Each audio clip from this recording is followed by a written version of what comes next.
Okay, if you have a Nest thermostat and it's set that you can use a fan, two ways to use the fan. So you got your heat, got your cool. For my setup, you don't want to use the heat and cool. It has that ability if you have a setup that can handle that.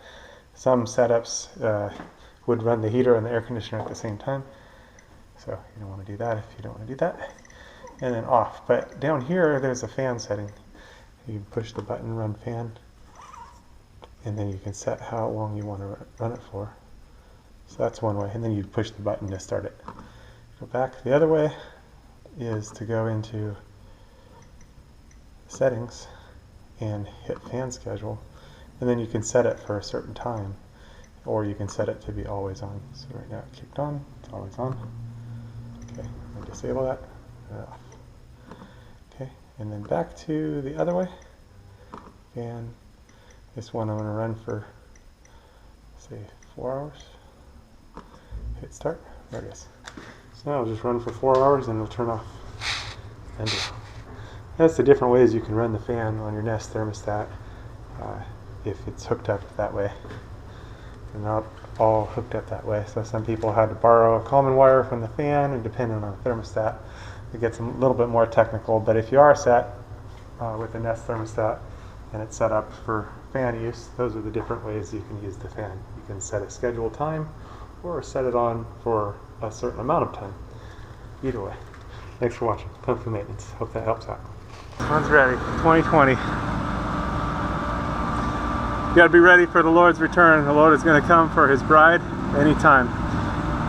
Jesus came to seek and to save those that were lost. That was me. We've all missed the mark. Every person's sinned and come short of the glory of God. But Jesus took the punishment that we rightfully deserve on Himself at the cross, and He gives His righteousness to those that believe on Him. So if you haven't put your trust in Him, call out to Him to save you. It's a gift of salvation. You can't earn it. He did it all on the cross, and He calls us to a loving relationship with Him. So you are invited to be reconciled to God, something that was impossible. God is holy and our sin is separated, but without God it was impossible.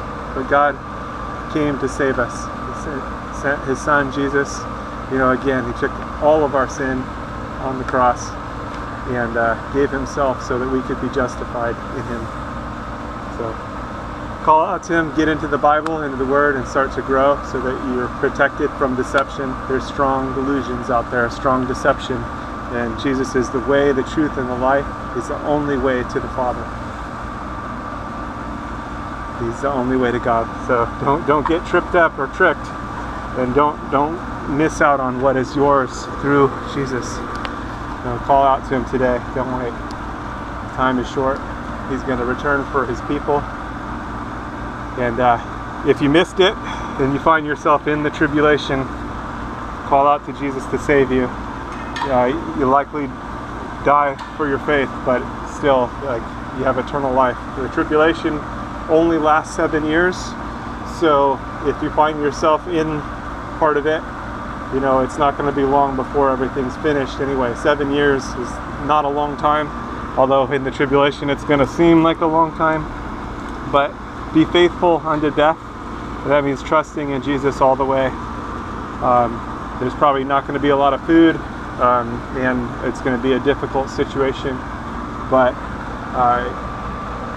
you can still have eternal life through Jesus, because again, He took all of our sin on Himself at the cross.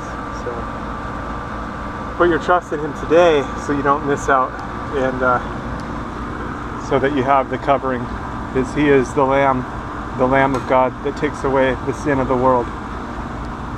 All right, stay safe out there. God bless. God bless you.